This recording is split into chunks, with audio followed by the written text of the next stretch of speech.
What if I told you that everything you think you know about human history is wrong? Not just slightly off, but fundamentally, catastrophically wrong. What if the story of civilization didn't begin 6,000 years ago in Mesopotamia, but millions of years before that? And what if the beings who built that civilization weren't human at all? I know what you're thinking. This sounds like ancient aliens, right? Some fringe conspiracy theory that belongs on a late-night documentary narrated by someone with a questionable haircut. Maybe you're already rolling your eyes, ready to click away. Maybe you're thinking this is going to be another video about pyramid power, or crystal skulls, or how ancient people couldn't possibly have built Stonehenge without help from extraterrestrials. But here's the thing that's going to blow your mind. This isn't a conspiracy theory. This is a legitimate scientific hypothesis proposed by actual NASA scientists, published in a peer-reviewed academic journal, the International Journal of Astrobiology, to be precise. These aren't UFO enthusiasts or pseudoscience peddlers. These are serious researchers with serious credentials, asking a serious question that honestly should have been asked a long time ago. And once you understand the reasoning behind it, once you see the evidence they're looking at and the logic they're following, you'll never look at our planet the same way again. You'll never look at a rock formation the same way. You'll never think about fossils or geological time, or even your own place in history the same way. Because there's a very real possibility that we are not the first intelligent civilization to evolve on Earth. There's a possibility that something came before us, something that rose, flourished, built, and then vanished, leaving behind only the faintest whispers in stone. And if we're not careful, if we don't learn from whatever happened to them, we might not be the last either. This is the Silurian Hypothesis, and it changes everything. But before we dive into the science, before we start talking about carbon isotopes and mass extinctions and geological timescales that will make your head spin, I need you to do something. I need you to let go of your preconceptions. Because this isn't going to be what you expect. This isn't about aliens or Atlantis or any of that nonsense. This is about something much stranger and, frankly, much more terrifying. This is about the possibility that industrial civilization itself might be a kind of evolutionary trap. A trap that catches every intelligent species that develops technology. A trap that we might already be caught in. Are you ready? Let's begin. Section 1, the question that started it all. Let's rewind to 2017. Two scientists are sitting in a conference room at the Goddard Institute for Space Studies in New York. The building itself is interesting. It's part of Columbia University's campus, sitting right there in Manhattan, surrounded by the noise and chaos of city life. Inside, though, it's quiet, focused. This is where some of the world's most advanced climate modeling happens. One of them is Gavin Schmidt, the director of NASA's climate modeling program. Schmidt is a climatologist who's spent his career building computer models that simulate Earth's climate. He's worked on everything from understanding past ice ages to predicting future warming scenarios. He's testified before Congress. He's briefed presidents.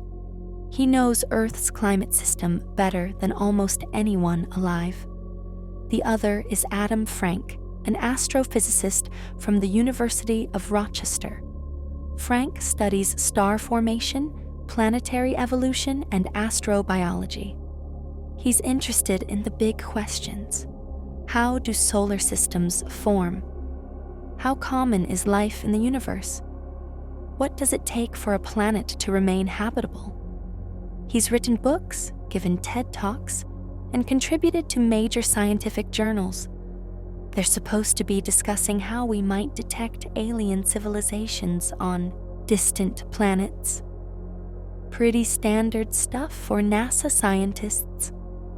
The field of astrobiology has been wrestling with these questions for decades. How do you find life on a planet that's light years away? What signatures would an industrial civilization leave in its planet's atmosphere? If there are aliens out there building cities and burning fossil fuels, could we see the evidence from here? But then Frank asks a question that stops the conversation cold. How do we know we're the first civilization on our own planet? There's a pause. Schmidt looks at him. You can imagine the moment, that brief silence where someone's brain shifts gears, where you realize that something you've always taken for granted might not be true. Think about that for a second. We spend billions of dollars looking for signs of life on Mars, on Europa, on exoplanets dozens of light years away. We've got radio telescopes pointed at the stars, listening for signals from alien civilizations. We've sent probes to the edge of the solar system and beyond. The Voyager spacecraft are out there right now, carrying golden records with messages from humanity, just in case someone finds them billions of years from now. We're obsessed with finding other civilizations. We've built entire research programs around it. SETI, the search for extraterrestrial intelligence, has been scanning the skies for decades. We've spent countless hours and millions of dollars trying to answer the question, are we alone? But have we ever actually looked for evidence of previous civilizations right here on Earth? Have we ever seriously considered the possibility that we might not be the first? Have we ever asked whether something else might have come before us, risen to intelligence, built a civilization, and then disappeared? Schmidt's first reaction was probably the same as yours right now. It sounds ridiculous. We would know, right?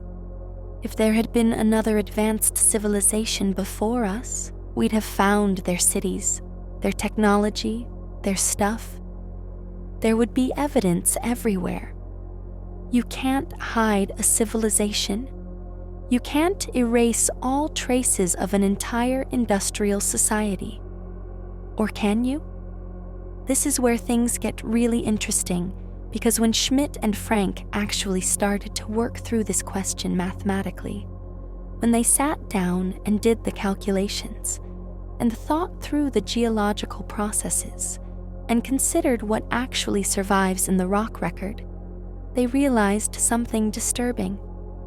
If an industrial civilization had existed on Earth millions of years ago, not thousands of years ago, but millions, we might not be able to detect it at all. Not because the evidence doesn't exist, but because we wouldn't know what to look for. And even if we did know what to look for, we might not recognize it when we found it. We might have already found it and dismissed it as something natural. Let me put this in perspective, because this is crucial to understanding the whole hypothesis. Humans, as a species, Homo sapiens, have been around for about 300,000 years. That might sound like a long time. It's longer than you can really conceptualize. It's about 12,000 generations. If you lined up all your ancestors from the dawn of our species to now, the line would stretch for miles. But in geological terms, it's nothing. It's a heartbeat.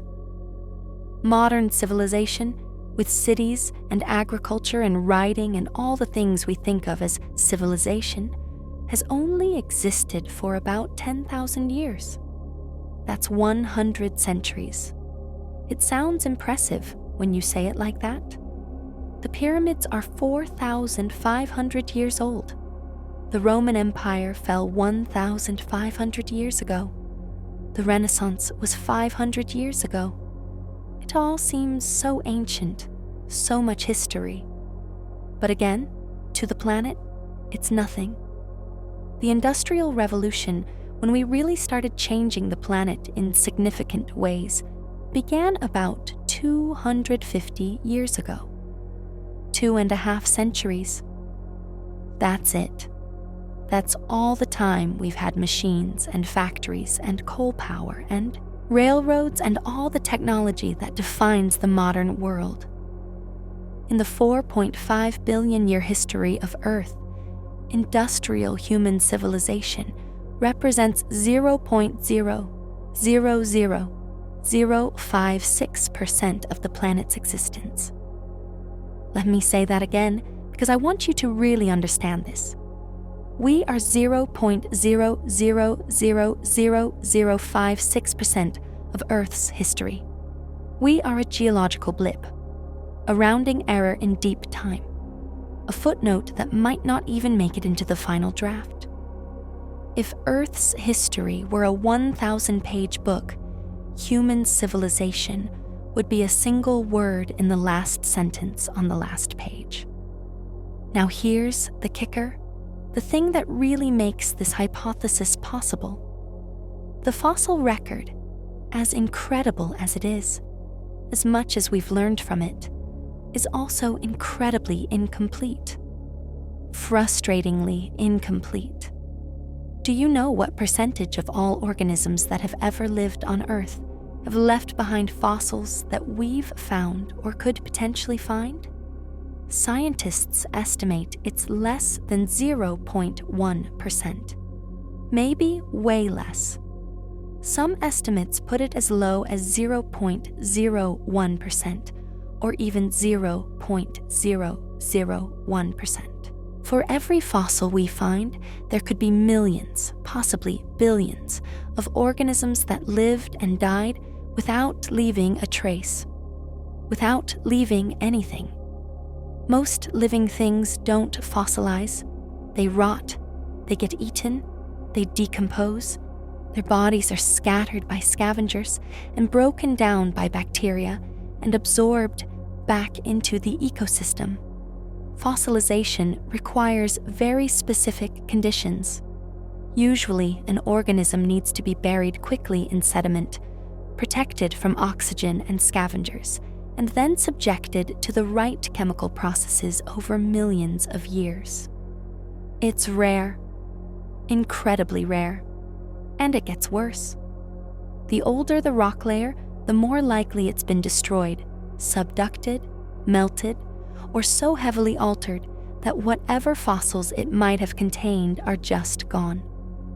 Erased by time and geological forces. Plate tectonics is constantly recycling Earth's crust. The ocean floor, which covers 71% of the planet's surface, is nowhere older than 200 million years old. Everything older than that has been pulled down into the mantle and melted, turned back into magma, reset. So if there was a civilization 100 million years ago, or 200 million years ago, or even earlier, existing on or near the ocean floor, what would be left?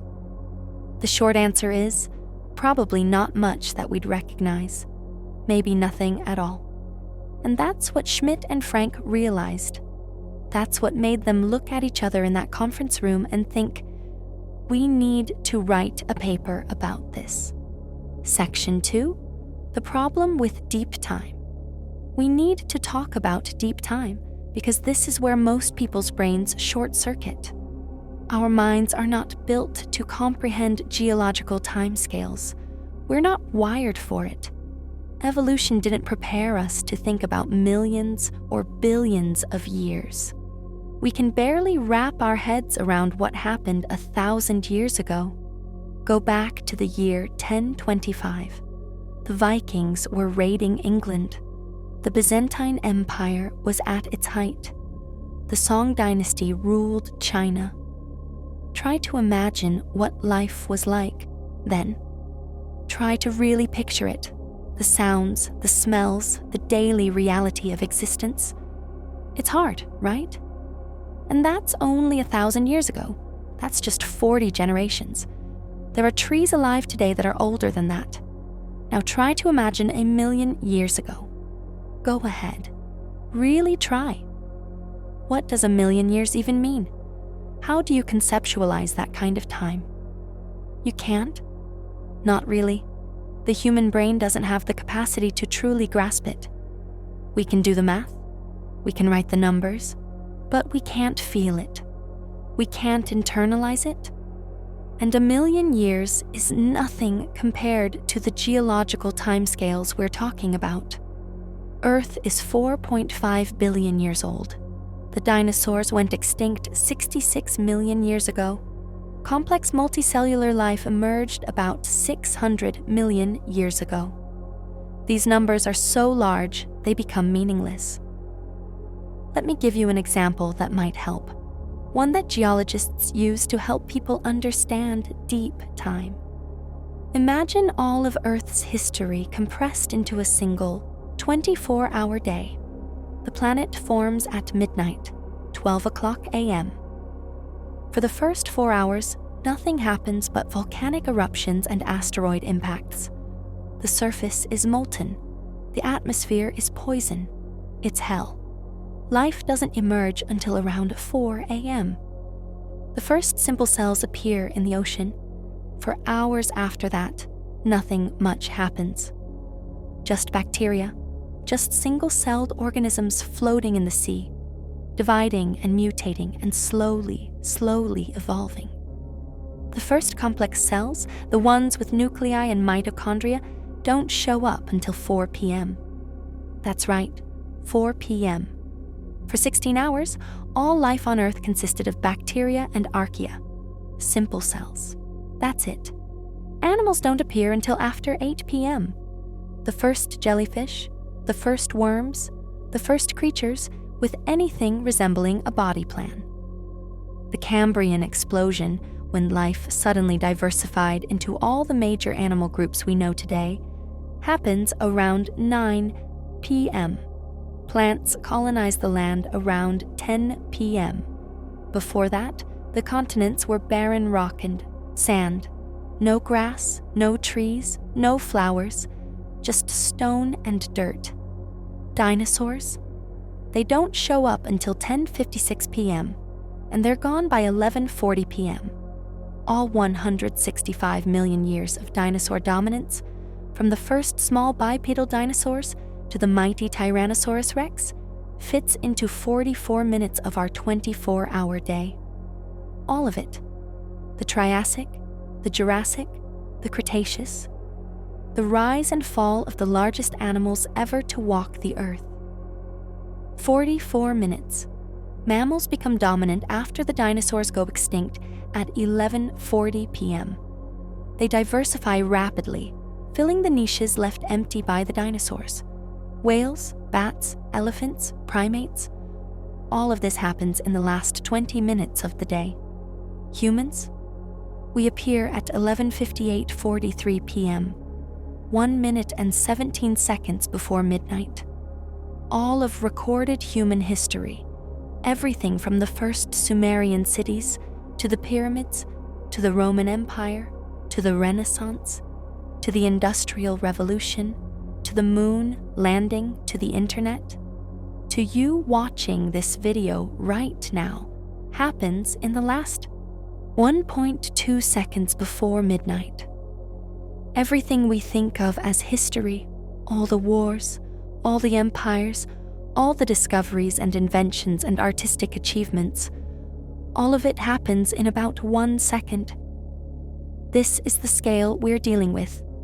And in that context, expecting to find direct physical evidence of a civilization that existed millions of years ago is like expecting to find a specific grain of sand on a beach by looking at satellite photos. It's like trying to find a needle in a haystack the size of Texas. But here's what really matters. What Schmidt and Frank understood. Just because we can't find cities and artifacts doesn't mean there wouldn't be evidence. It just means the evidence would be different, more subtle, written in the chemistry of rocks rather than the ruins of buildings. If you want to find an ancient civilization, you don't look for pyramids. You look for chemical signatures. You look for anomalies in the geological record. You look for things that don't quite fit the natural pattern. Schmidt and Frank realized that if they wanted to find evidence of a pre-human industrial civilization, they needed to think like climate scientists, not archaeologists. They needed to look for signs of industrialization in the geological record itself. They needed to ask, what does an industrial civilization do to a planet? What marks does it leave? And would those marks survive for millions of years? And that's exactly what they did. Section 3, what would an ancient civilization leave behind? Okay, so let's do a thought experiment. Let's really think this through step by step. Imagine that human civilization ended tomorrow, not from a nuclear war or an asteroid impact, but just ended. Everyone vanishes. Poof. Every human on Earth disappears simultaneously. What happens to all our stuff? What happens to our cities, our roads, our buildings, our technology? The first things to go would be the organic materials. Paper, wood, fabric. Within weeks, exposed paper would be destroyed by rain and wind. Within months, wooden structures would start to rot. Fabric would deteriorate. Anything made of natural materials would begin breaking down almost immediately. But what about the big stuff? The concrete and steel? Surely our skyscrapers would last, right? Not as long as you'd think. Without maintenance, without people to repair them, buildings deteriorate fast. Water gets in, freezes and thaws, cracking concrete, rusting steel. Within a few years, windows would shatter, roofs would collapse, vegetation would take root in cracks and crevices. There's actually a great TV show that explored this concept. Life After People. It ran through the timeline of what would happen to human structures if we all vanished. Within 50 years, most wooden buildings would have collapsed. Within 100 years, steel frame buildings would be heavily corroded. Within 500 years, most structures would be unrecognizable ruins. And that's just 500 years? What about 1,000 years? 10,000 years? 100,000 years? Within 100,000 years, there would be almost nothing left standing above ground. Everything would have been worn down by wind and rain and ice. Freeze-thaw cycles would shatter even the sturdiest foundations. Rivers would change course, eroding away cities built on their banks. Coastlines would shift. Sea levels would rise and fall with ice ages. Even Mount Rushmore, one of the most durable human-made structures, carved directly into granite, would be gone within a few 100,000 years.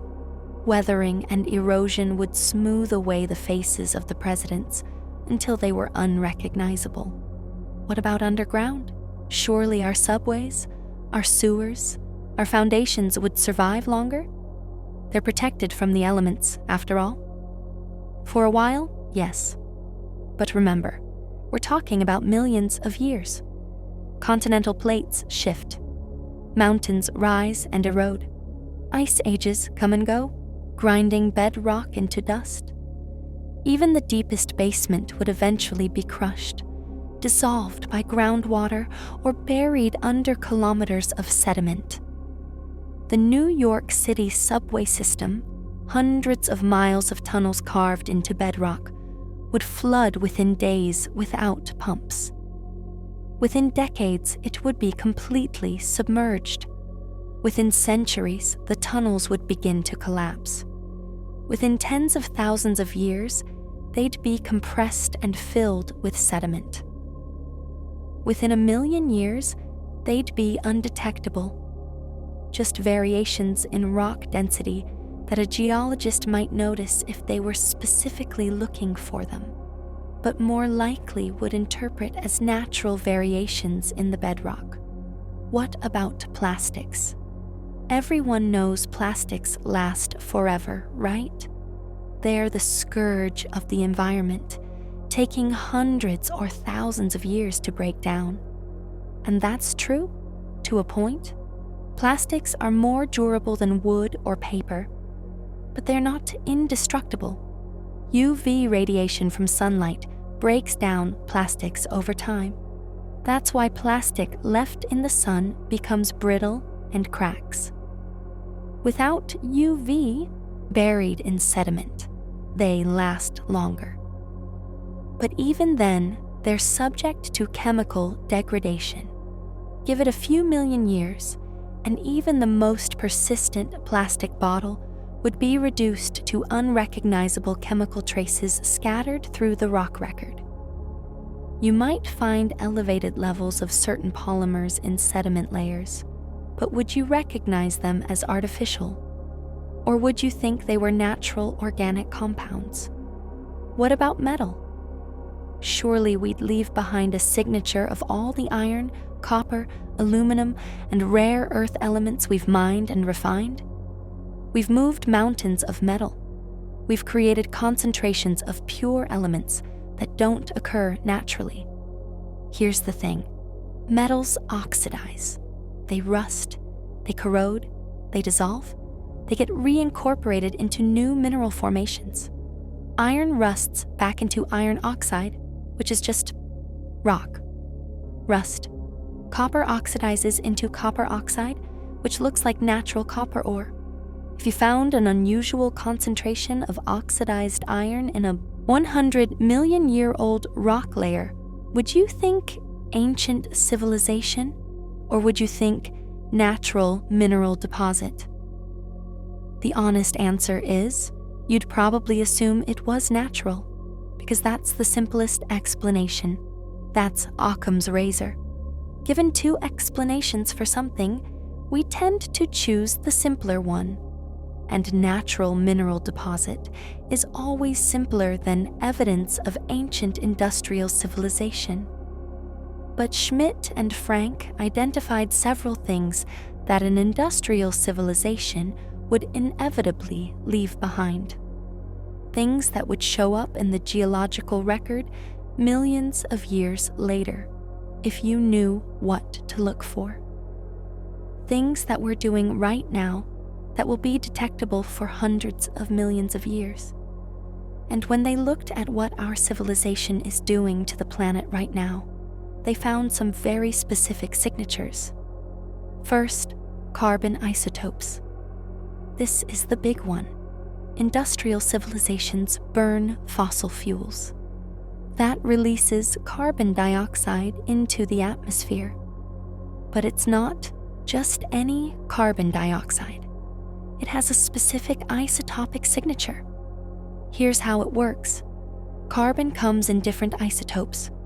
Carbon-12 is the most common, making up about 99% of all carbon. Carbon-13 makes up most of the rest, about 1%. Carbon-14 is radioactive and extremely rare. Plants prefer carbon-12 when they photosynthesize. It's lighter, easier to use. So organic matter, plants, algae, anything that photosynthesizes, has a slightly higher ratio of carbon-12 to carbon-13 than the atmosphere. Fossil fuels are made from ancient organic matter. Ancient plants and algae that died millions of years ago and were compressed and heated into coal and oil. so fossil fuels have that same elevated ratio of carbon-12. When you burn coal or oil, you're releasing carbon-12 into the atmosphere at much higher rates than carbon-13. This creates a distinctive isotopic signature. The ratio of carbon-12 to carbon-13 in the atmosphere shifts. It becomes more negative in the terminology used by geochemists. This signature gets incorporated into everything. Trees absorb it. Coral reefs build their skeletons with it. Marine organisms incorporate it into their shells. It gets dissolved in the ocean and precipitates out as carbonate minerals. It gets recorded in ice cores and sediment layers and stalactites in caves. And it lasts. This signature doesn't fade. It's permanently recorded in the rock record. Millions of years from now, you could test rocks from our time period and see this carbon isotope excursion. You'd see a spike in carbon-12 that clearly indicates something was releasing vast amounts of organic carbon into the atmosphere. Second, nitrogen and phosphorus. Industrial agriculture uses massive amounts of synthetic fertilizers. The Haber-Bosch process, invented in the early 20th century, allows us to convert atmospheric nitrogen into ammonia, which can be used as fertilizer. This has revolutionized agriculture. It's allowed the human population to grow from about 1.6 billion in 1900 to over 8 billion today. We literally couldn't feed the current population without synthetic fertilizers. But all that nitrogen and phosphorus has to go somewhere. It washes off fields into rivers and eventually into the ocean. It creates dead zones in coastal waters. It causes algal blooms. It fundamentally alters the nutrient cycles of aquatic ecosystems. In the geological record, this would show up as a spike in nutrient levels preserved in sediments. You'd see elevated nitrogen and phosphorus in ocean and lake sediments from this time period. You'd see changes in the types of organisms that could survive. You'd see evidence of eutrophication, the process where excess nutrients cause algae to overgrow and deplete oxygen in the water. Third, synthetic molecules. We've created thousands of compounds that don't exist in nature. Things like PCBs, flame retardants, pesticides, pharmaceuticals, and yes, plastics. These are novel molecules, chemical structures that have never existed in the 4.5 billion year history of the planet. While these might not survive intact for millions of years, molecular bonds break down, structures degrade. Their breakdown products could persist as distinctive chemical markers in rock layers. You might not find an intact plastic bottle, but you might find elevated levels of certain organic compounds that only exist as degradation products of synthetic polymers. Fourth, radioactive isotopes. This is the smoking gun, the thing that would definitively prove a nuclear-capable civilization existed. Nuclear power and nuclear weapons scatter radioactive elements across the planet. We've detonated over 2,000 nuclear weapons in tests. We've built hundreds of nuclear reactors. We've created isotopes that don't exist in nature. Plutonium-239, for instance, doesn't occur naturally on Earth in any significant quantities. It's created in nuclear reactors. Any plutonium-239 you find is artificial, created by humans. The same goes for other isotopes like americium-241 used in smoke detectors, or cesium-137, a byproduct of nuclear fission. Some of these isotopes have half-lives of thousands or millions of years. they would be detectable as anomalous radiation signatures in ancient rocks. Assuming enough of them accumulated and enough time passed for them to be noticeable, but not so much time that they decayed away completely. And finally, extinctions. Industrial activity causes species to go extinct at rates hundreds to thousands of times higher than the natural background rate. We're currently in the middle of what biologists call the sixth mass extinction. Species are disappearing faster than at any time since the asteroid that killed the dinosaurs. A mass extinction event would be clearly visible in the fossil record. You'd see a sudden drop in biodiversity. You'd see certain species vanishing from the record all at once. You'd see ecological communities collapsing and new ones forming. So if we were looking for evidence of an ancient industrial civilization, we wouldn't be looking for cities or artifacts. We'd be looking for geochemical anomalies, unusual spikes in carbon isotopes, unexplained changes in sedimentation rates, strange extinctions that don't match known events, elevated levels of metals or synthetic compounds. And here's the absolutely wild part. We've actually found some of these things. Not in the recent past, but in deep time, in rocks that are millions of years old.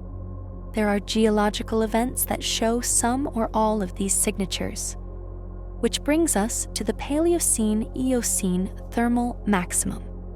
Section 4, the Paleocene-Eocene thermal maximum. Let me introduce you to one of the strangest events in Earth's geological history.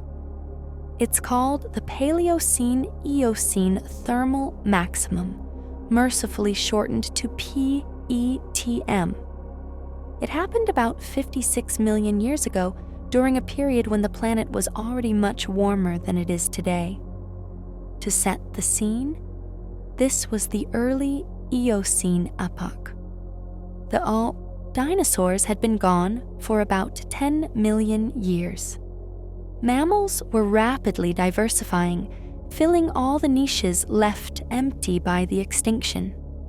Early primates were appearing in the fossil record. The world looked very different from today. There was no ice at the poles.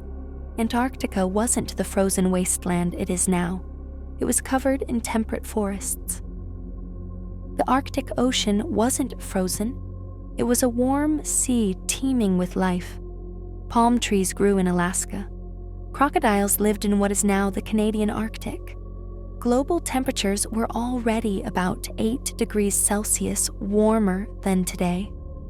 The planet was in a greenhouse state with high CO2 levels and warm, humid climate everywhere. And then suddenly, things got even hotter. Here's what we know happened. Over a period of somewhere between 5,000 and 20,000 years, which is basically an instant in geological time, a geological eye blink, global temperatures shot up by an additional 5 to 8 degrees Celsius. That's about 9 to 14 degrees Fahrenheit. Let me put that in perspective. We're currently worried about global temperatures rising 1.5 to 2 degrees Celsius above pre-industrial levels. We're already seeing dramatic effects, more intense hurricanes, longer droughts, melting ice caps, coral reef die-offs. And that's from just 1 degree of warming so far. The PETM was 5 to 8 degrees of warming in 5,000 to 20,000 years. It was catastrophic. The Arctic Ocean, which even in the warm Paleocene had some seasonal ice, had water temperatures of about 23 degrees Celsius, about 73 degrees Fahrenheit. That's warmer than most swimming pools. There were palm trees and crocodiles living above the Arctic Circle. Tropical conditions extended almost to the poles. deep ocean temperatures increased by 4 to 5 degrees Celsius. This is important because the deep ocean normally acts as a heat sink, absorbing excess heat from the surface. When even the deep ocean warms up, you know something dramatic is happening. Ocean acidification occurred on a massive scale. The chemistry of seawater changed. Many species of marine organisms, especially those with calcium carbonate shells, went extinct or nearly went extinct. Coral reefs collapsed. Entire ecosystems were disrupted. On land, there was a massive turnover of mammal species. Many groups went extinct. New groups emerged and spread rapidly.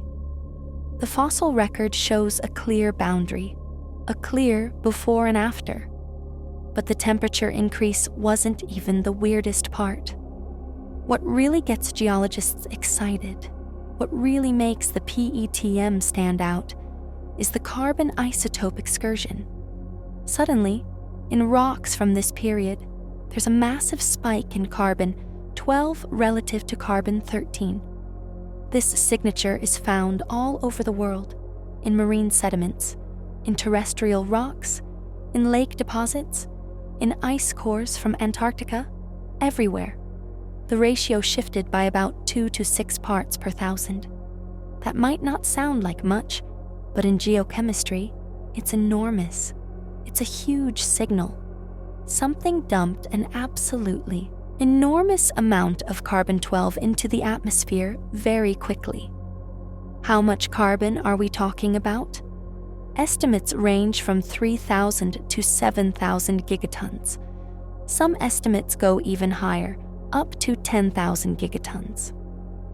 For comparison, human civilization has released about 400 gigatons of carbon since the Industrial Revolution began. We've burned massive amounts of coal, oil, and natural gas, and we've only released 400 gigatons. The PETM released roughly 10 to 25 times more carbon than we have. But here's the thing. It's the same kind of signature. It's the same pattern. A flood of carbon-12 that changed the climate dramatically and rapidly. What caused it? The scientific consensus is that it was probably a massive release of methane from methane hydrates on the ocean floor. Methane hydrates are basically methane ice. They form in cold, high-pressure environments, like the deep ocean. Massive amounts of methane are trapped in these deposits all over the ocean floor. It's one of the largest reservoirs of carbon on the planet. The theory is that some kind of trigger, maybe volcanic activity, maybe an initial warming of the ocean, caused these methane hydrates to destabilize. The methane bubbled up from the ocean floor and entered the atmosphere. Methane is a greenhouse gas, about 25 times more potent than carbon dioxide over a century. So all this methane caused rapid warming. The warming caused more methane to be released. More methane caused more warming. It was a runaway feedback loop, a positive feedback cycle that didn't stop until most of the methane had been released and oxidized into CO2. The whole thing probably took somewhere between 5,000 and 20,000 years to play out. Then it took about 100,000 to 200,000 years for the climate to recover as the excess carbon was gradually absorbed by rock weathering and ocean sedimentation. There's also speculation about other causes. Massive volcanic eruptions in the North Atlantic. A comet or asteroid impact that vaporized carbon-rich sediments. Even a particularly intense period of wildfires. But here's the thing. Nobody really knows for sure. It's one of the great unsolved mysteries in paleoclimatology. We know what happened. The carbon isotope signature is clear, but we don't know exactly what caused it or how it unfolded in detail. And it has some really, really interesting similarities to what we're doing right now. When Schmidt and Frank looked at the PETM, they realized something. If an industrial civilization had existed 56 million years ago and then collapsed, the geological signature might look almost exactly like the PETM. Think about it. You'd see a rapid carbon isotope excursion as they burned through their fossil fuels. You'd see global temperature increases as greenhouse gases accumulated in the atmosphere. You'd see changes in ocean chemistry as CO2 dissolved in seawater. You'd see evidence of mass extinctions as ecosystems couldn't adapt fast enough to the changing conditions. All of this matches what we see in the PETM. Now, to be crystal clear, Schmidt and Frank are not saying the PETM was caused by an ancient civilization. They're not claiming there were intelligent dinosaurs or advanced mammals 56 million years ago. The scientific evidence overwhelmingly points to natural causes. The methane hydrate theory, while not proven, is consistent with all the available data. What they're saying is that the PETM shows us what an industrial civilization would look like in the geological record after millions of years. It shows us what to look for. It shows us that the signatures we're creating right now, the carbon spike, the warming, the extinctions, would be visible and detectable millions of years in the future. And that's kind of terrifying because it means that if there had been a previous industrial civilization, we might already have found the evidence. We just didn't recognize it for what it was because we assumed it had to be natural. How many other events in the geological record might have similar causes? How many carbon isotope excursions have we found and simply attributed to volcanism or methane release without seriously considering other possibilities? The PETM isn't the only one. There are other events in Earth's history with similar signatures. The Torsian Oceanic Anoxic Event, about 183 million years ago. The Aptian Oceanic Anoxic Event, about 120 million years ago. Multiple events during the Cretaceous period. All of them show rapid carbon isotope excursions. All of them show warming. All of them show extinctions. And all of them are attributed to natural causes, usually volcanic activity or methane release. But could some of them have had other causes? We'll probably never know for sure. But the question itself is fascinating. Section 5. Why this isn't about little green men. Let's pause for a second because I know where some of your minds are going. Ancient civilizations, lost technologies, advanced beings from millions of years ago. This sounds dangerously close to ancient astronaut territory, and we need to draw a very clear line here. The Silurian Hypothesis is not saying that aliens built the pyramids. It's not saying that there were super advanced humans with laser guns and flying cars in prehistoric times. It's not saying that Atlantis was real, or that ancient people had computers, or that there's some conspiracy to hide evidence of advanced ancient civilizations. What it is saying is much more subtle and, honestly, much more interesting and scientifically rigorous. The hypothesis is named after a race of intelligent reptiles from the British sci-fi show Doctor Who. In the show, these creatures, called Silurians or Earth reptiles, were Earth's first intelligent species. They evolved during the Silurian period, about 400 million years ago. and lived millions of years before humans. They had an advanced civilization with technology and cities and culture.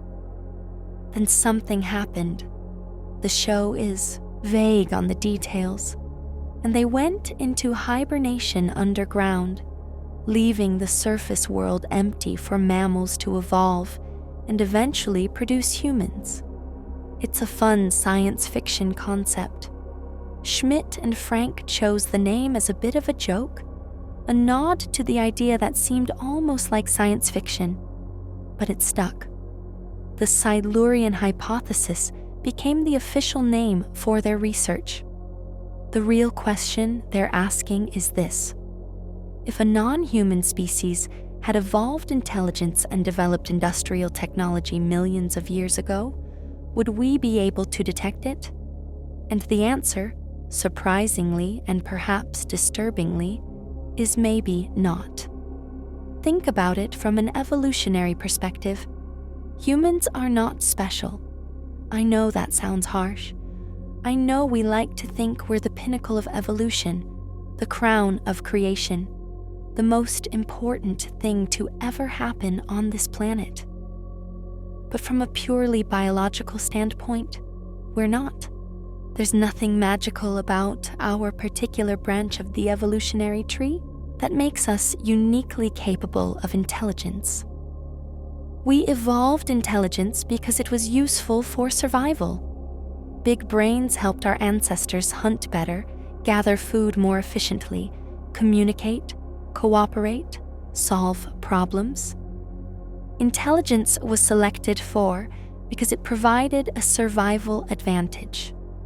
But it could have evolved in other species too. There's no law of nature that says only primates can be intelligent. Intelligence is just a tool, like flight or echolocation, or the ability to survive in extreme cold. Any lineage could potentially evolve it if the circumstances were right. In fact, it has evolved multiple times independently.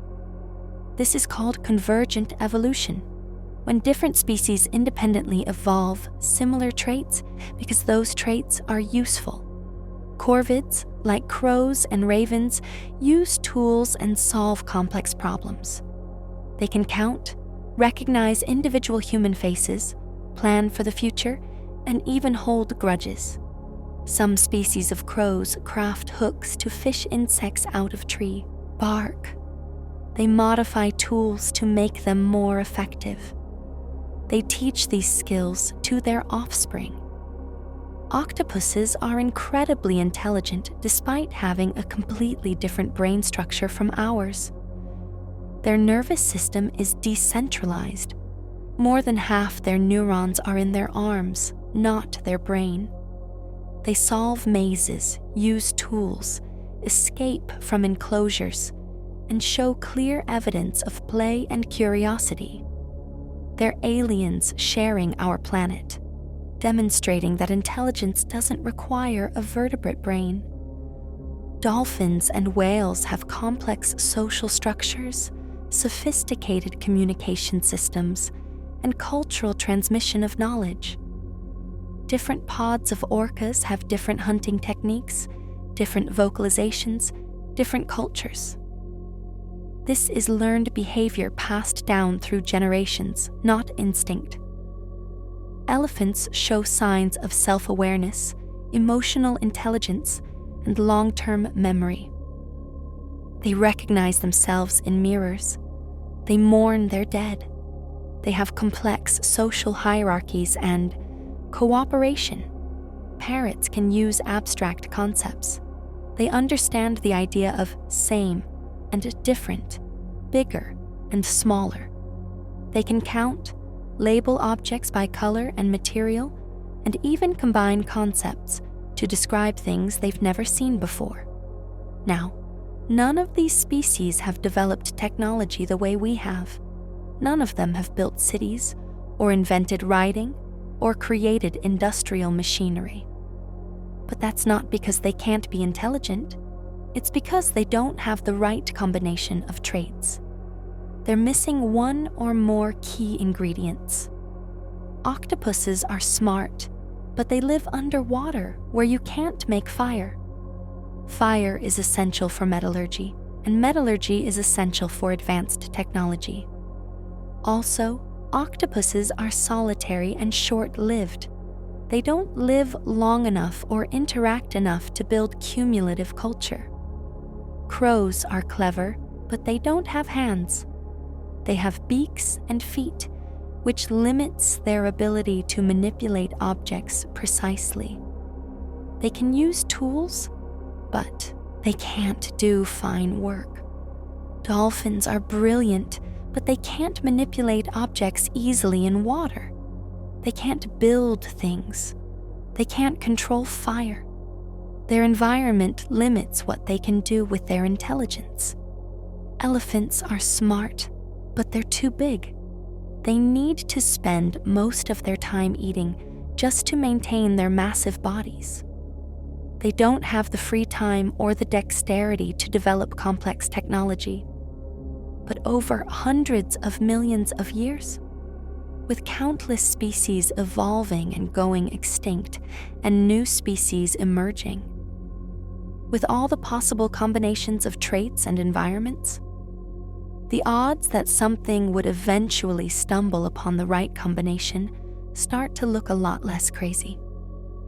You need a few key things to develop technology: intelligence, the ability to solve problems and learn dexterity, hands, or something similar to manipulate objects, social structure, to accumulate and transmit knowledge, sufficient lifespan, to learn complex skills, access to resources, food security so you have free time, the right environment, specifically a terrestrial environment where you can control fire. Humans have all of these, but we're not the only ones who could. There's no reason, in principle, why another species couldn't evolve the same combination of traits. Dinosaurs ruled the Earth for 165 million years. That's 165 million years of evolution, of species appearing and going extinct, and being replaced by new species. During that immense span of time, some species evolved remarkable cognitive abilities. Troodon, for instance, lived during the late Cretaceous, about 75 million years ago. It was a small bipedal dinosaur about the size of a human. It had one of the highest brain-to-body ratios of any dinosaur. Its brain was similar in size to that of modern flightless birds, which are quite intelligent. It had large eyes, suggesting good vision and possibly nocturnal hunting. It had grasping hands with an opposable first finger, allowing it to hold objects. It was probably social, living and hunting in groups. It may have had complex behaviors, possibly even rudimentary tool use. Some paleontologists have speculated about what might have happened if the asteroid hadn't hit 66 million years ago. If the dinosaurs had continued to evolve for another 65 million years, could something like Troodon have evolved human-level intelligence? Could dinosaurs have developed civilization? It's impossible to say. Evolution is not predictable or goal-directed. There's no inevitable march toward intelligence, but it's not impossible either. Now, there's no evidence that Troodon or any other dinosaur developed technology. None whatsoever. But here's the question. If a species of intelligent dinosaurs had developed a Bronze Age level of technology 70 million years ago, used it for 100,000 years, and then gone extinct in the asteroid impact that killed all the dinosaurs, what would be left? Probably nothing we'd recognize. Maybe some weird chemical signatures in rocks that we'd assume were from volcanic activity or some other natural process. Maybe some unusual extinction patterns that we'd attribute to the asteroid impact. This is what the Silurian hypothesis is really about. Not about proving that there was a previous civilization, but about understanding what we could and couldn't detect if there had been one. It's about recognizing the limits of our knowledge and the incompleteness of the geological record. It's about intellectual humility. About admitting that absence of evidence is not always evidence of absence, especially when we're talking about timescales of millions of years and a geological record that's incomplete at best. Section 6. The Intelligence Paradox and the Great Filter. There's a fascinating question buried in all of this, and it's one that keeps astrobiologists up at night. It's called the Fermi Paradox, and it's named after the physicist Enrico Fermi, who famously asked, "Where is everybody?" Here's the problem. The universe is really, really big and really, really old. The Milky Way galaxy alone contains somewhere between 100 and 400 billion stars. Let me say that again, billion, with a B. And there are at least 2 trillion galaxies in the observable universe. Even if only a tiny fraction of those stars have planets, and we now know most stars have planets, and even if only a tiny fraction of those planets are in the habitable zone where liquid water can exist, and we've found thousands of such planets, and even if only a tiny fraction of those develop life, which seems plausible given that life appeared on Earth almost as soon as conditions allowed, and even if only a tiny fraction of those develop intelligent life, there should still be millions or even billions of advanced civilizations out there. The universe is 13.8 billion years old. Our galaxy is about 13 billion years old. There's been plenty of time for intelligent civilizations to arise, develop, technology, spread across their solar systems, even spread across the galaxy. If even one civilization in the entire history of our galaxy had developed interstellar travel and decided to colonize other star systems, they could have spread across the entire galaxy in just a few million years. That sounds like a long time, but it's nothing on cosmic timescales.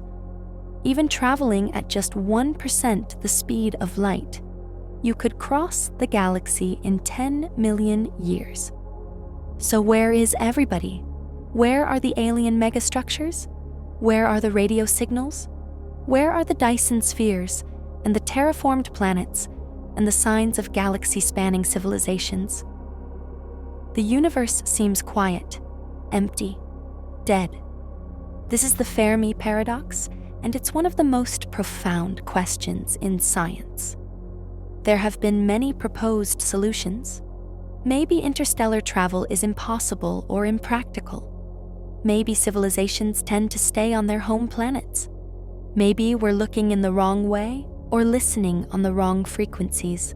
Maybe aliens are out there, but they're deliberately hiding from us, staying quiet for reasons we don't understand.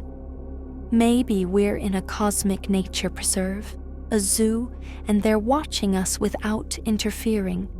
Or maybe, and this is the dark answer, the one that relates directly to the Silurian hypothesis.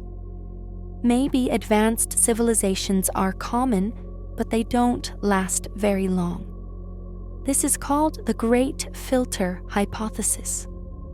The idea is that there's some barrier, some hurdle, that prevents most species from becoming a long-lived, star-faring civilization. Something that filters out most potential civilizations before they can spread across the stars. The question is, where is the filter? Is it behind us or ahead of us? If it's behind us, that's good news. It means the hard part was going from non-life to life, or from simple life to complex life, or from complex life to intelligent life. We've already passed the filter. We're one of the lucky ones. The galaxy might be empty because we're rare, but we're past the hard part.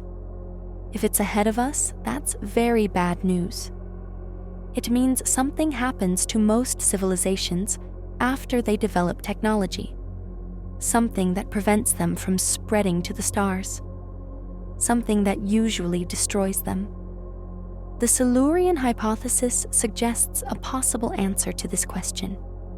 Schmidt and Frank call it the sustainability filter, and it's a potential explanation for both the Fermi paradox and the apparent absence of previous civilizations on Earth.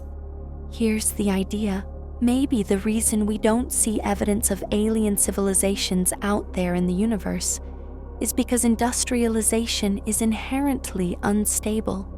Maybe every civilization that develops technology faces the same progression, the same inevitable sequence of events. Stage 1, discovery of energy sources. A species discovers how to harness energy on a large scale, whether it's fossil fuels, nuclear power, or something else. Energy becomes cheap and abundant relative to what came before. This enables rapid technological advancement. Stage 2, rapid growth. With abundant energy, the civilization grows quickly. Population explodes, cities expand. Technology advances at an accelerating rate. Resource extraction increases. The civilization transforms its planet. Stage 3, environmental consequences. The rapid growth and resource use have consequences. Climate change, pollution, resource depletion, ecosystem collapse. The planet starts to push back against the changes being made to it. Stage 4, the critical transition. The civilization must either adapt to sustainable practices or collapse. They must transition to renewable energy, restructure their economies, fundamentally change how they interact with their planet. Or they fail and collapse. Most civilizations, the hypothesis suggests, fail at stage 4. Not because they're stupid or evil, but because the transition is just really, really hard. Think about what it requires. It requires global cooperation, getting every nation, every group, every individual to work towards the same goal, even when they have competing interests. It requires long-term thinking, valuing the future more than the present, sacrificing short-term gains for long-term survival. It requires overcoming tribalism and nationalism and all the petty divisions that keep us fighting among ourselves. It requires restructuring economies that are built on the assumption of infinite growth on a finite planet. These are not easy problems to solve. They might be nearly impossible to solve. And if most civilizations fail to solve them, then the universe might be full of dead planets. Worlds that once harbored intelligent life, that once had civilizations that built and dreamed and reached for the stars, but that couldn't make it past the sustainability filter. They rose, they burned bright for a brief period, and then they collapsed, leaving nothing but thin layers of geological evidence. Carbon isotope spikes, elevated radiation, unusual extinctions, evidence that something was there, something changed the planet, but not enough to say definitively what it was. This is terrifying because it suggests that we might be approaching our own filter moment. We're at stage 3 right now, watching the environmental consequences of our industrial civilization unfold in real time. Global temperatures are rising, ice caps are melting, coral reefs are dying, species are going extinct at alarming rates. Extreme weather events are becoming more frequent and severe. The question is whether we can make it to stage 4, whether we can successfully transition to a sustainable civilization. If we succeed, we become a long-lived civilization. We solve the energy problem, the climate problem, the resource problem. We stabilize our population. We develop a steady-state economy that can last for millions of years. We spread to other planets and moons. We become the kind of species that could leave an unambiguous mark on the galaxy. If we fail, we collapse. Maybe not to extinction. Maybe we survive as a much smaller population living in a degraded world, but our industrial civilization ends. And millions of years from now, some future intelligent species, evolved from whatever survives the collapse, might find a thin layer of plastic in the rock record and wonder what it means. We become a Silurian civilization, a footnote in deep time, a warning that future geologists might not even recognize as a warning. Section 7. The Ocean Floor Mystery. Here's something that should genuinely keep you up at night. We know more about the surface of Mars than we do about our own ocean floor. Think about that for a second. We've sent rovers to another planet. We've mapped Mars in high resolution. We know the location of rocks and craters and ancient riverbeds on a world that's, at its closest, 33.9 million miles away. But our own ocean floor? The place right here on Earth, covering 71% of our planet's surface? We've mapped about 20% of it at comparable detail, maybe 25% if we're generous.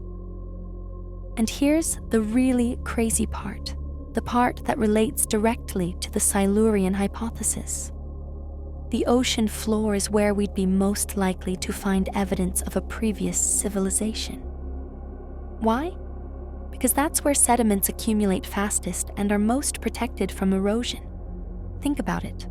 On the land, mountains erode, rivers change course, glaciers grind rock into powder, wind scours landscapes, rain washes away evidence. Nothing stays in place for long. But on the ocean floor, things are different. When organisms die in the ocean, they sink to the bottom. Their shells, their bones, their organic matter settles into the sediment. Layer upon layer, year after year, millennium after millennium. Over millions of years, these sediments pile up, meters and meters thick, eventually turning into rock and preserving a detailed record of whatever was in the water at that time. If an ancient civilization had existed, if they'd had coastal cities or ocean-going ships, if they'd dumped pollutants into the ocean or overfished certain species, the evidence would be there. The chemical signature would be preserved in those sediments. If they'd caused ocean acidification from carbon emissions, we'd see changes in the types of shells and skeletons that were able to form during that time period. If they'd released industrial pollutants, we'd find elevated levels of heavy metals or synthetic compounds in the sediment layers. If they'd overfished certain species to extinction or near extinction, we'd see sudden disappearances in the fossil record. All of this evidence would be sitting there, waiting to be discovered. Except we'd have to find it first. And that's the problem? We can only access ocean floor sediments by drilling. This is expensive, time-consuming, and technically challenging. You need specialized ships with drilling equipment. You need to position precisely over a specific spot in the middle of the ocean. You need to drill down through hundreds or thousands of meters of water, then through meters or even hundreds of meters of sediment. The International Ocean Discovery Program, which coordinates scientific ocean drilling, has been operating since the 1960s. In that time, they've drilled maybe a few hundred sites around the world. Each drilling expedition takes weeks or months. Each core sample represents a cylinder of sediment, maybe 10 centimeters across, about 4 inches. Let me put this in perspective. Do the math. The ocean covers 361 million square kilometers. We've sampled maybe a few hundred spots, each one representing a tiny cylinder. We've literally examined less than a billionth of the ocean floor in detail. It's like trying to find a needle in a haystack, except the haystack is the size of North America, and you're only allowed to look at a few dozen individual pieces of hay. And you don't even know if there's a needle in there at all. You're just checking, just in case. So when we say we haven't found evidence of a previous civilization, what we really mean is we haven't found evidence in the absurdly tiny, unbelievably minuscule fraction of the planet we've actually examined in detail. And there's another problem, an even bigger one. Remember how I mentioned that the ocean floor is nowhere older than 200 million years? Let me explain why that matters and why it's such a huge issue for detecting ancient civilizations. The ocean floor is constantly being created and destroyed. This is because of plate tectonics. New ocean floor is created at mid-ocean ridges, where tectonic plates pull apart and magma wells up from below. This new crust spreads outward, moving away from the ridge. Eventually, it reaches a subduction zone, where it collides with another plate and gets pushed down into the mantle, where it melts. It's like a conveyor belt. New ocean floor is constantly being made at the ridges, spreading outward, and being destroyed at the subduction zones. Through entire ocean floors recycled over time? The oldest ocean floor we've found is about 200 million years old. It's in the Mediterranean Sea and the Western Pacific. Everything older than that has already been subducted and melted. It's gone. Completely gone. Turned back into magma in the Earth's mantle? What this means is devastating for the Silurian Hypothesis. Any evidence of a civilization older than 200 million years that existed primarily in coastal or oceanic environments would be completely gone, destroyed, melted, recycled into the Earth's interior. There would be no physical evidence left at all, except maybe some chemical traces in rocks that formed from subducted material, and even those would be incredibly diffuse and hard to detect. So we have a massive detection problem, a detection window, as Schmidt and Frank call it. We can only find evidence of civilizations that existed in the last 200 million years, left evidence in the specific tiny fraction of ocean floor we've actually sampled, left evidence on land in areas that haven't been eroded away or buried under miles of new sediment, created signatures distinctive enough that we can recognize them as artificial. When you add up all these constraints, the detection window becomes very small indeed. It's entirely possible that there could have been multiple industrial civilizations in Earth's history, and we'd never know, simply because the evidence didn't survive, or we haven't found it yet. Section 8. When could a civilization have existed? Okay, let's think about this systematically. Let's actually work through the constraints. If there had been a previous industrial civilization on Earth, when could it have existed? What are the requirements? What conditions would need to be met? First constraint, oxygen. This is a big one. Industrial civilizations need fire. You need fire for metallurgy, for cooking, for ceramics, for clearing land, and fire needs oxygen, lots of oxygen. Earth's atmosphere hasn't always had oxygen at levels that could support combustion.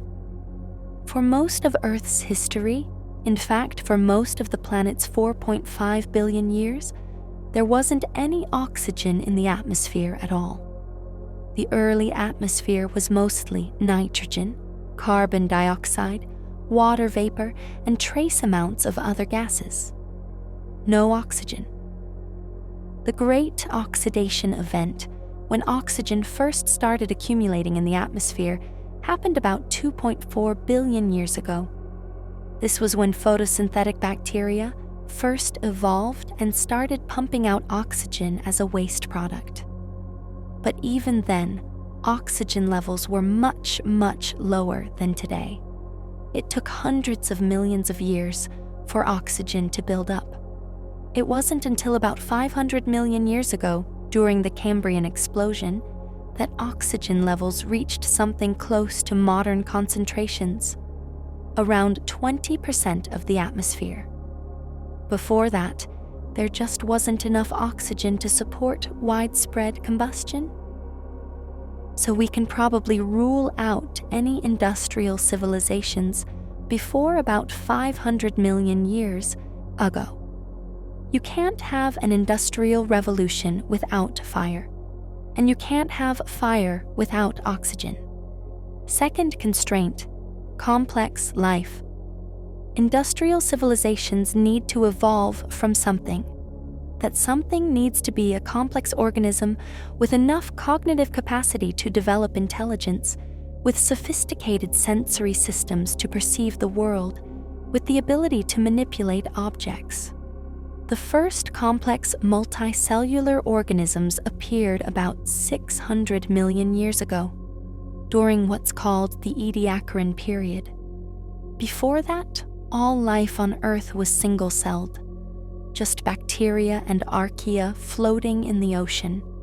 The first animals with anything resembling a nervous system, with actual brains that could process information and control behavior, appeared maybe 550 million years ago. Flatworms, maybe earlier jellyfish-like creatures. Simple nervous systems, but nervous systems nonetheless.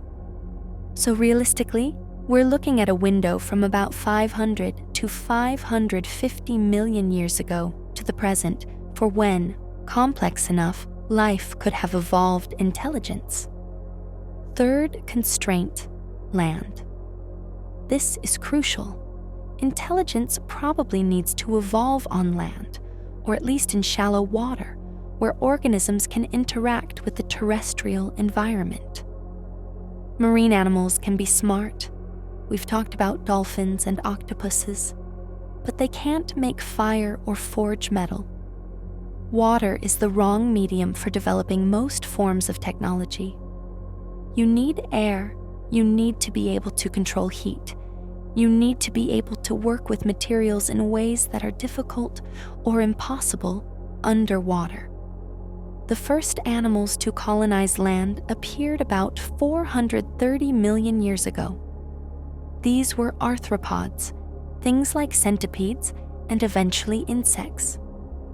The first vertebrates on land, the first amphibians, showed up around 370 million years ago. So our window narrows further, maybe 400 million years ago to the present. But let's think more carefully. You don't just need life on land. You need life that's sophisticated enough to potentially evolve intelligence and manipulative ability.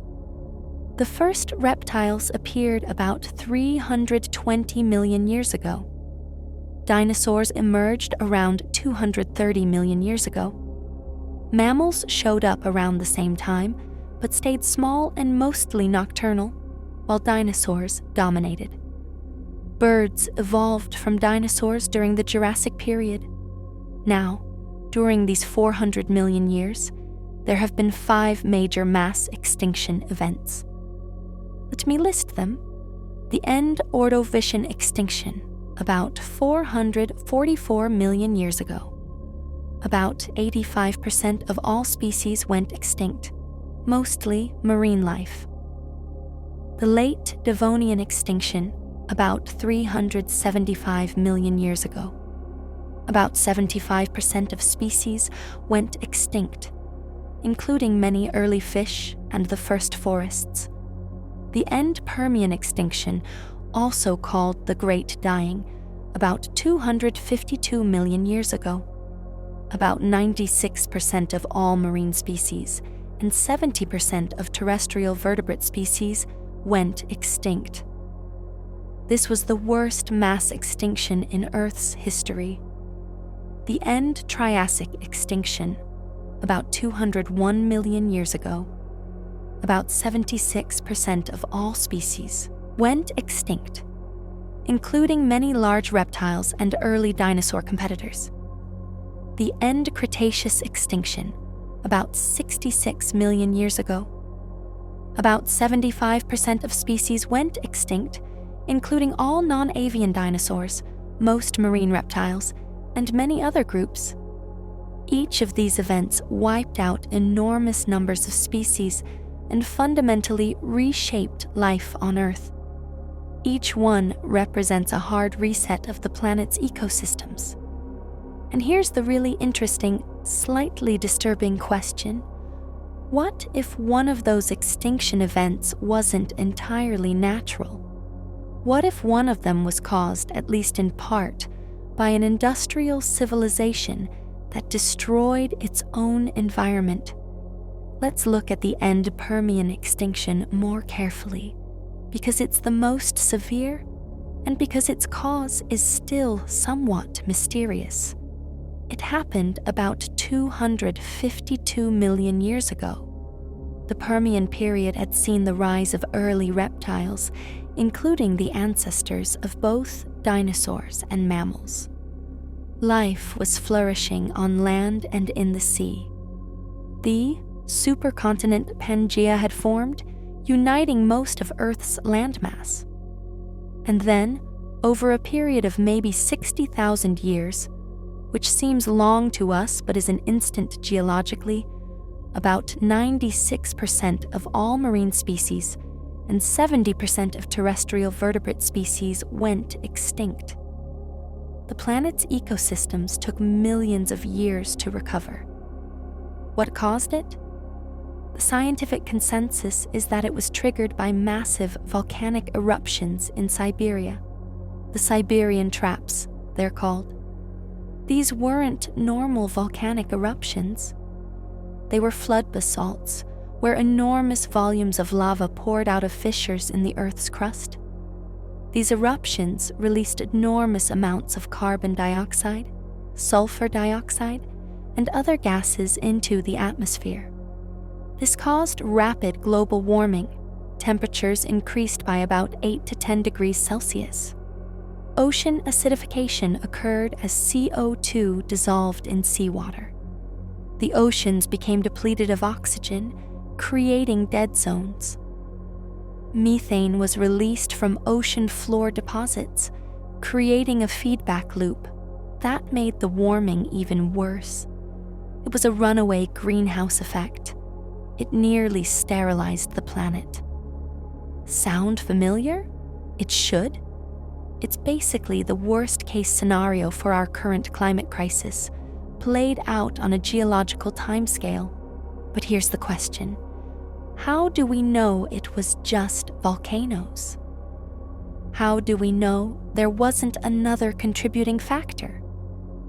The carbon isotope signature from the end Permian looks very similar to what we'd expect from massive fossil fuel burning. The ratio of carbon-12 to carbon-13 shifted dramatically, just like we see during the PETM, just like we're creating right now with our industrial activity. The ocean acidification is consistent with massive CO2 release, yes, from volcanoes, but also potentially from industrial pollution. The rapid temperature increase matches climate models of runaway greenhouse scenarios, whether caused by volcanism or by an industrial civilization burning through its fossil fuels. The extinction pattern shows selective loss of species with some groups being hit harder than others. Organisms with calcium carbonate shells were particularly hard hit by ocean acidification. Organisms sensitive to temperature change suffered, but some groups survived relatively intact. Now, to be absolutely, completely, crystal clear, the evidence overwhelmingly points to volcanic activity as the primary cause of the end Permian extinction. There's no credible evidence of an ancient civilization. The Siberian traps are real. We can see them. We can date them. And they line up perfectly with the extinction event. But the point is this: we wouldn't necessarily be able to tell the difference between a natural catastrophe and a civilization-induced one, especially after 252 million years of geological processing and transformation. Both would leave similar signatures. Both would show carbon isotope excursions, warming, ocean chemistry changes, mass extinctions. The same logic applies to the other mass extinctions. The end Cretaceous, 66 million years ago, was almost certainly caused by a massive asteroid impact in what's now the Yucatan Peninsula. We've found the crater. We've found the iridium layer that marks the impact. The evidence is overwhelming. But could there have been a civilization that existed before the impact and was simply wiped out along with everything else? The asteroid would have erased or buried any evidence they left behind. We'd never know, because the impact itself would have destroyed the surface, triggered massive wildfires, caused tsunamis that reshaped coastlines, and fundamentally altered the geological record. This is the problem with trying to detect ancient civilizations. Every major geological event, every extinction, every climate change episode could potentially hide or erase evidence. And after enough time, even events that look clearly natural might have had other contributing factors that we simply can't detect anymore. Section 9, the Anthropocene, our geological signature. Let's talk about us for a minute, because in a very real sense, we are currently running the experiment that the Silurian Hypothesis is based on. We are actively creating the geological signature that future civilizations might find millions of years from now. We are the test case. We are showing what an industrial civilization looks like in real time. Geologists have started calling our current era the Anthropocene, meaning the age of humans. The word comes from Greek, anthropos meaning human, and scene meaning new or recent. It's not an official geological epoch yet. These things take time and committee meetings to formalize, but many scientists argue it should be. Why? Because we have fundamentally altered the planet in ways that will be visible in the rock record for millions of years. We have changed Earth so profoundly that future geologists will be able to identify our time period as distinctly different from everything that came before. Let me walk you through what we're doing and what market will leave. First, carbon. This is the big one, the signature that will be most visible and most persistent. Since the Industrial Revolution began around 1760, we've burned enormous amounts of fossil fuels. Coal first, then oil and natural gas. We've taken carbon that was locked away underground for hundreds of millions of years and released it into the atmosphere. Atmospheric CO2 has increased from about 280 parts per million before the Industrial Revolution to over 420 parts per million today. That's a 50% increase in less than 300 years. the rate of increase is faster than anything in the geological record except for rare catastrophic events. And remember, this carbon has a distinctive isotopic signature. It's enriched in carbon-12 because it comes from ancient organic matter. This signature is being recorded right now in ice cores in Greenland and Antarctica, in tree rings around the world, in coral reefs, in lake sediments, in ocean sediments, in stalactites growing in caves. Millions of years from now, geologists will be able to see this spike. They'll see a sudden, sharp increase in carbon-12 in sediments from our time period. They'll see evidence of rapid warming. They'll see ocean acidification, and they'll know something unusual was happening. Second, nitrogen. The Haber-Bosch process, invented in 1909, allows us to convert atmospheric nitrogen into ammonia for fertilizer. This has revolutionized agriculture and enabled the human population to grow from about 1.6 billion in 1900 to over 8 billion today. But all that nitrogen has to go somewhere.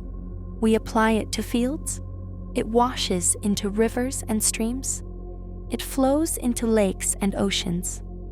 It creates algal blooms. It causes dead zones in coastal waters where oxygen is depleted and nothing can survive. We're producing about 100 million tons of synthetic nitrogen fertilizer every year. That's more nitrogen fixation than all natural processes on Earth combined. More than all the lightning strikes and all the nitrogen-fixing bacteria and all the natural processes that have operated for billions of years. This excess nitrogen is being recorded in sediments. Future geologists will see elevated nitrogen levels in lake and ocean sediments from our time. They'll see changes in the ratios of different nitrogen isotopes. They'll see evidence of eutrophication and ecosystem disruption. Third, we've fundamentally altered the phosphorus cycle too. Phosphorus is mined from ancient marine sediments and applied to fields as fertilizer. Like nitrogen, it washes into waterways and causes algal blooms and ecosystem changes. This too will be visible in the geological record. Fourth, metals. We mine and refine metals on scales that dwarf natural geological processes. We've moved more earth through mining and construction than all the rivers on Earth move through erosion. We've created concentrations of rare earth elements, titanium, aluminum, copper, lead, and other metals in landfills and industrial sites. We've scattered these elements across the planet through products, through pollution, through the normal wear and tear of industrial society. Future geologists might find unusual concentrations of metals in sediments from our time. They might find the remnants of our mines, vast pits and tunnels that will be compressed and altered, but might still leave traces in the rock record. Fifth, we've created entirely new minerals, or rather, we've created conditions that allow new minerals to form. There are minerals in coal ash that have never existed before, minerals in the slag from metal smelting, minerals in nuclear waste. Some of these are stable enough that they'll persist in the geological record.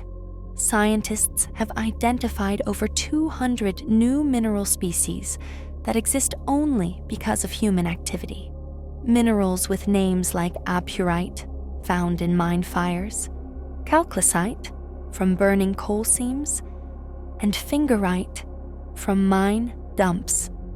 These will become all part of the geological record, buried in sediments, incorporated into future rocks. Sixth, plastics. We produce about 380 million tons of plastic every year. Most of it ends up in landfills or the ocean. Eventually, it'll get buried in sediment and incorporated into rock layers. Geologists have already started finding what they call plastiglomerate, rock that contains melted and fused plastic debris.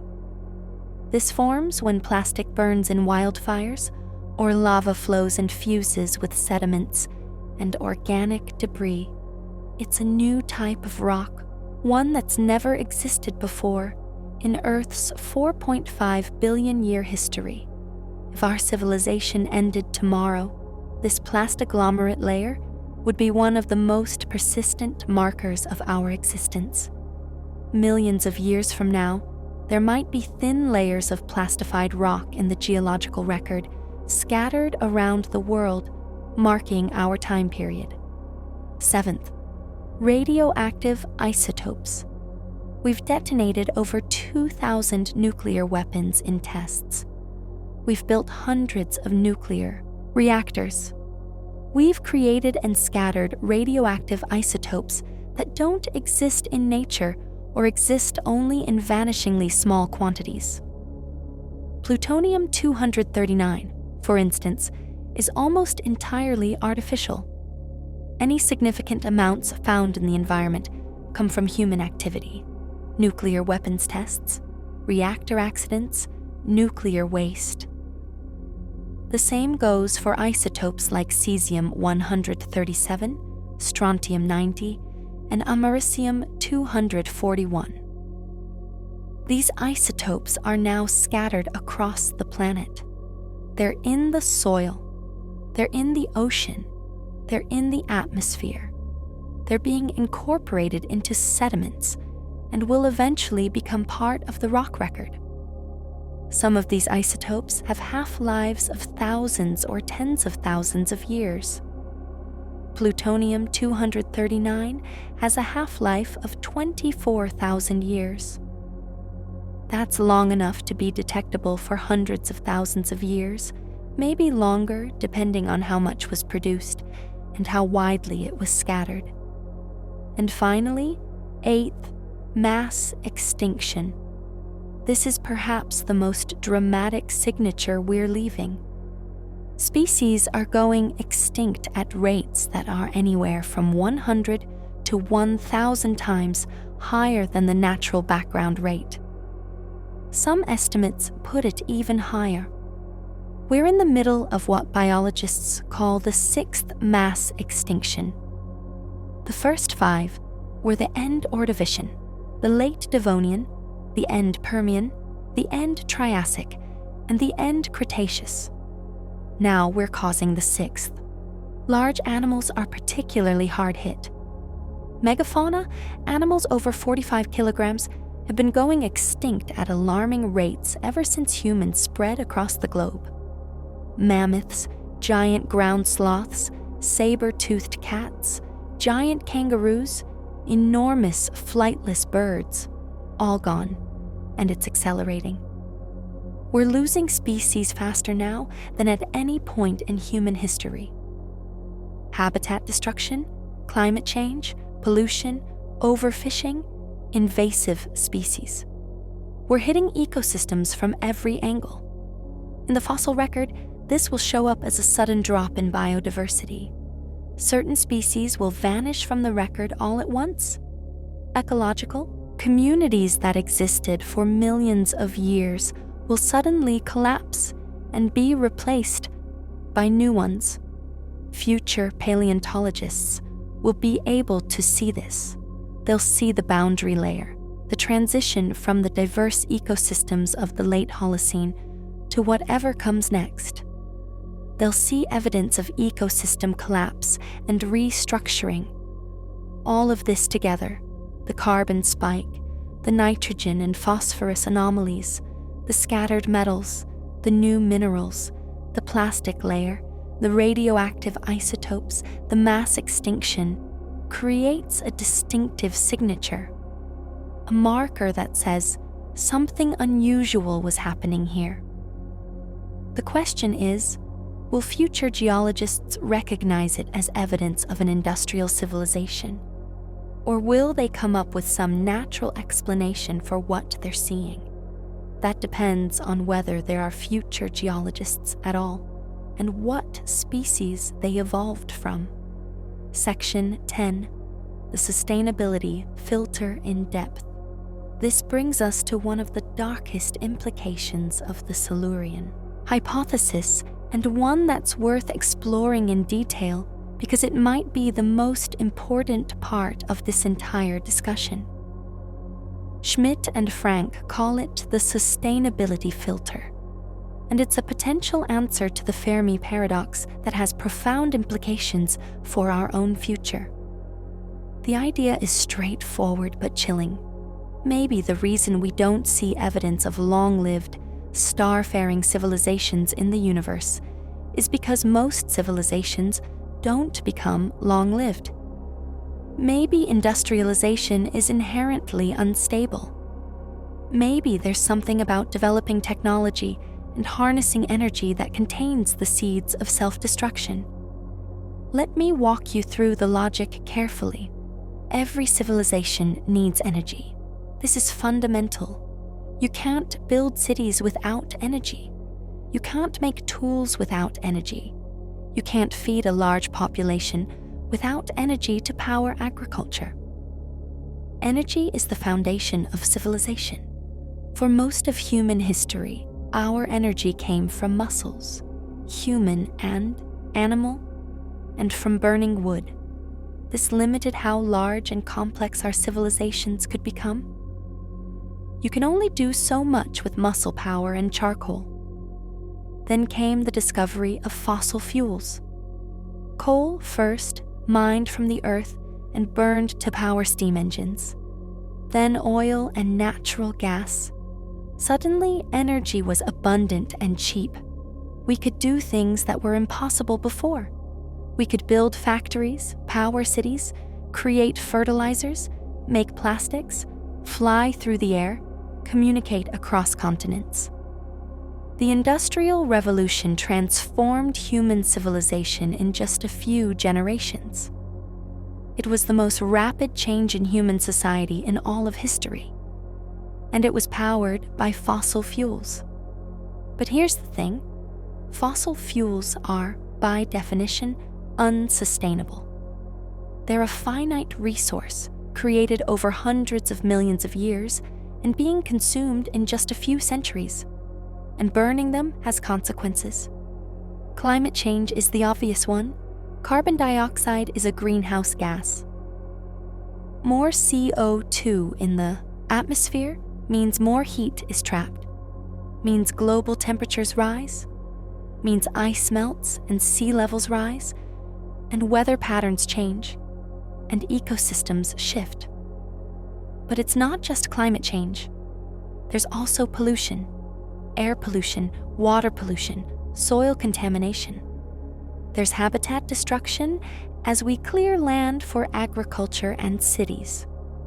There's resource depletion as we consume minerals and nutrients faster than geological processes can replace them. There's biodiversity loss as we drive species to extinction. All of these are consequences of industrialization, and they all threaten the stability of the civilization that caused them. Now, here's the key insight. This might not be unique to humans. This might be a universal pattern. Think about it. Any intelligent species that develops technology will need energy. They'll discover whatever energy-rich materials exist on their planet. Maybe fossil fuels like us, maybe something else, but something concentrated and exploitable. They'll use this energy to grow rapidly. Population will increase. Cities will spread. Technology will advance. This is natural. This is what intelligence does. It finds ways to harness resources to improve survival and reproduction. But rapid growth using finite resources inevitably leads to consequences. The planet changes, climate shifts, ecosystems are disrupted, resources begin to run out. At this point, the civilization faces a critical test. Can they transition to sustainable practices before the consequences become catastrophic? Can they develop renewable energy sources? Can they restructure their economy to operate within planetary boundaries? Can they stabilize their population? Can they cooperate globally to solve global problems? This is the sustainability filter, and it's a hard test. Maybe most civilizations fail it. Why would they fail? Several reasons. First, short-term thinking. Evolutionary psychology optimizes for immediate survival and reproduction, not long-term planning. We're good at dealing with immediate threats, predators, starvation, enemies. We're bad at dealing with slow-moving abstract threats like climate change. Second, collective action problems. Climate change is a global problem that requires global solutions. But we're divided into nations and groups with competing interests. Getting everyone to cooperate is incredibly difficult. Third, economic systems built on growth. Modern capitalism is based on the idea of perpetual economic growth. Companies need to grow to survive. Economies need to grow to remain stable. But you can't have infinite growth on a finite planet. Fourth, vested interests. The people and companies that profit from fossil fuels have enormous power and influence. They actively resist change because it threatens their profits. They fund climate denial, lobby against regulations, spread misinformation. Fifth, the energy transition is hard, really hard. We need to replace the entire energy infrastructure of our civilization while maintaining economic stability and quality of life. It's technically possible, but politically and economically extremely challenging. Sixth, we might not have enough time. There are tipping points in the climate system, feedback loops that, once triggered, become self-reinforcing. Melting ice reduces Earth's reflectivity, causing more warming. Thawing permafrost releases methane, causing more warming. These feedbacks can cause runaway changes that we can't stop. If a civilization triggers these feedbacks before they transition to sustainable energy, they might not be able to stop the changes. The climate could spiral out of control despite their best efforts. So here's the grim possibility. Most technological civilizations in the universe might follow this pattern. They discover concentrated energy sources. They industrialize rapidly. They transform their planet. They face environmental consequences. And they fail to transition before reaching a tipping point. They collapse. Maybe to extinction, maybe to a much smaller population in a degraded world. Their industrial civilization ends. After millions of years, almost all evidence of their existence is erased, leaving only faint chemical traces in the geological record. This would explain the Fermi paradox. The universe might not be empty. It might be full of dead civilizations, worlds that once harbored intelligent life, but that couldn't pass the sustainability filter. And we might be next. We're facing our test right now. Global temperatures are rising, extreme weather is increasing, ice is melting, species are dying. We're seeing the consequences play out in real time. The question is whether we can pass the test, whether we're smarter or luckier or more cooperative than the hypothetical civilizations that came before us, either on Earth or on distant planets. Section 11. Hope in the Hypothesis. Okay, we've been pretty dark for a while now. Let me give you a different perspective on the Silurian Hypothesis, one that's actually somewhat hopeful, because I don't want to leave you feeling completely depressed. The fact that we're here at all is evidence that passing the sustainability filter is possible, or at the very least, that failing it isn't necessarily the end of all life. Think about it this way. If there had been a previous industrial civilization on Earth that destroyed the planet so completely that no complex life could ever evolve again, we wouldn't be here to wonder about it. The fact that we exist, that we evolved, that we're having this conversation, proves that any previous civilization, if they existed, didn't permanently sterilize Earth. Whatever happened before, if anything happened at all, wasn't enough to prevent life from recovering and evolving new forms. This suggests that the sustainability filter, while dangerous, isn't necessarily an existential threat to all life on the planet.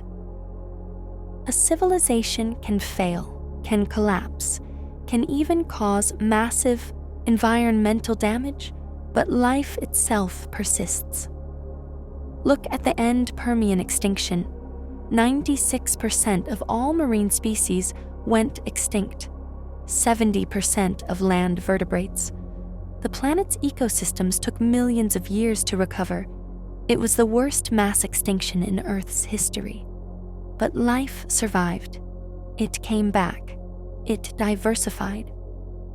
Within 10 million years, ecosystems had largely recovered. Within 20 million years, dinosaurs had evolved and were beginning their 165 million year reign. The same pattern holds for all 5 mass extinctions. Each one was catastrophic. Each one wiped out enormous numbers of species. But each time, life recovered. New species evolved to fill empty niches. Ecosystems rebuilt themselves. The story continued. Life is resilient. Remarkably, almost absurdly resilient. It's survived asteroid impacts that vaporized parts of the ocean. It survived supervolcanoes that covered continents in lava. It's survived ice ages that turned Earth into a frozen snowball. It's survived extreme heat that turned the poles into tropical paradises. It's found ways to survive in the deep ocean where sunlight never reaches. In Antarctica, where temperatures drop to -90 degrees Celsius.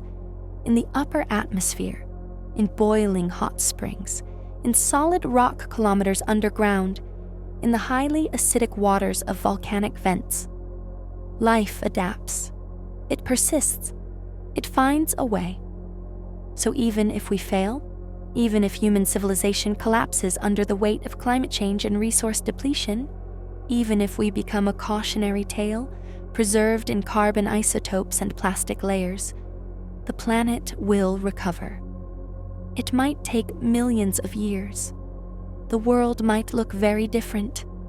Many species that exist today will be gone, but new species will evolve. New ecosystems will form. Eventually, some species might even evolve intelligence again. Maybe they'll be better at this than we are. Maybe they'll learn from our mistakes, if they can read the warning signs we're leaving in the rock record. Maybe they'll pass the sustainability filter that we failed. Or maybe we won't fail. Maybe we're different. Maybe we're the civilization that figures it out. We have advantages that previous civilizations, if they existed, might not have had. We have science. We have a deep understanding of how climate systems work, how ecosystems function, what the consequences of our actions are likely to be. We have technology that could enable a transition to sustainable energy. Solar panels, wind turbines, nuclear reactors, battery storage. The technology exists. It's not perfect, but it's getting better every year. We have global communication. For the first time in history, the entire human species can coordinate, can share information instantly, can work together on global problems. We have historical perspective. We know what happens when civilizations overexploit their environments. We've seen it happen to smaller societies, Easter Island, the Maya, the Norse Greenland colony. We can learn from those examples. And maybe most importantly, we have awareness. We know we're facing a crisis. We understand the problem. We're not ignorant. We're not stumbling into disaster without realizing it. The question is whether we'll act on that knowledge, whether we'll make the hard choices necessary to avoid the worst outcomes, whether we can overcome our short-term thinking and our political divisions and our economic structures to solve a problem that threatens our long-term survival. I don't know the answer. Nobody does. We're living through the test right now. We're writing the next chapter of Earth's geological history with our actions. But the fact that we're aware of the problem, that we're discussing it, that we're searching for solutions, that gives me some hope. In a weird, roundabout way, the Silurian hypothesis is actually kind of optimistic. It says that even if we fail, the story doesn't end. Something else will come after us. Something else will get a chance. The experiment of intelligence and civilization isn't just a one-shot deal, but it would be better if we didn't fail. Better for us, obviously, but also better for whatever might come after us. If we can show that it's possible to pass the sustainability filter, that it's possible to build a long-lived technological civilization that doesn't destroy its planet, we create a proof of concept for the entire universe. We show that it can be done, and that matters. Conclusion. So, are we the first civilization on Earth? The honest answer is, we probably are. Almost certainly are. The evidence strongly suggests that no previous industrial civilization has existed, at least not in the last few 100 million years. The Silurian hypothesis isn't claiming otherwise, but the fact that we can't completely rule it out changes everything. It changes how we think about the geological record. It changes how we search for life on other planets. And most importantly, it changes how we think about our own civilization and its place in deep time. The Silurian hypothesis isn't really about ancient lost civilizations. It's not about finding ruins or artifacts or proof that something came before us. It's about understanding the traces that industrialization leaves behind. It's about recognizing how temporary and fragile our moment in history truly is. It's about seeing ourselves as a geological event, not just a historical one. We are living through a unique period in Earth's 4.5 billion year history. We're the first species we know of to develop industrial technology, to split atoms, to leave the planet and look back at it from space, to understand our place in the cosmos. We're the first species with the power to fundamentally alter global climate and ecosystems, to cause a mass extinction, to change the very chemistry of the oceans and atmosphere. We're also possibly the first species with the ability to choose a different path, to recognize the dangers ahead and deliberately change course, to understand the consequences of our actions and modify our behavior accordingly, to cooperate on a global scale to solve existential threats. Whether we make that choice will determine what kind of mark we leave in the geological record. Will we be a brief anomaly, a thin layer of plastic and carbon that future geologists puzzle over? A cautionary tale of a civilization that couldn't solve its problems, that burned too bright and too fast and consumed itself? Or will we be the civilization that figured it out, that survived, that passed through the sustainability filter and went on to become something greater that spread across the solar system and perhaps eventually to the stars? The answer to that question is being written right now, today, in the choices we make about energy and climate, and how we treat the planet that gave rise to us. And whatever we decide, it will be preserved in rock for hundreds of millions of years. Long after we're gone, that record will remain. Message to whatever comes next. It could be a warning. This is what happens when intelligence outpaces wisdom. This is what happens when short-term thinking dominates long-term survival. Be smarter than we were. Or it could be an inspiration. We faced the test and passed it. We changed course before it was too late. We built something sustainable, something that lasted. If we could do it, so can you. The choice is ours. We're writing our legacy in carbon and plastic and radioactive isotopes, in the species we save or let die, in the climate we maintain or destabilize. We're creating the geological layer that defines our age. Let's make it a good one. If you made it this far, thank you for watching. This topic gets me genuinely excited about geology and climate science and astrobiology in ways I never expected. The idea that we're not just studying Earth's past, but potentially studying Earth's previous inhabitants, even if they were non-human, even if they probably didn't exist, is wild. And the idea that we're currently creating the geological record that future civilizations might study is even wilder. We're not just observers of history, we're participants. We're writing the next chapter. Drop a comment and let me know what you think. Do you buy the Silurian Hypothesis? Do you think there could have been a previous civilization? And more importantly, do you think we'll pass the sustainability filter? Or are we headed for our own geological footnote? What kind of legacy are we leaving in the rocks? I'll see you in the next video.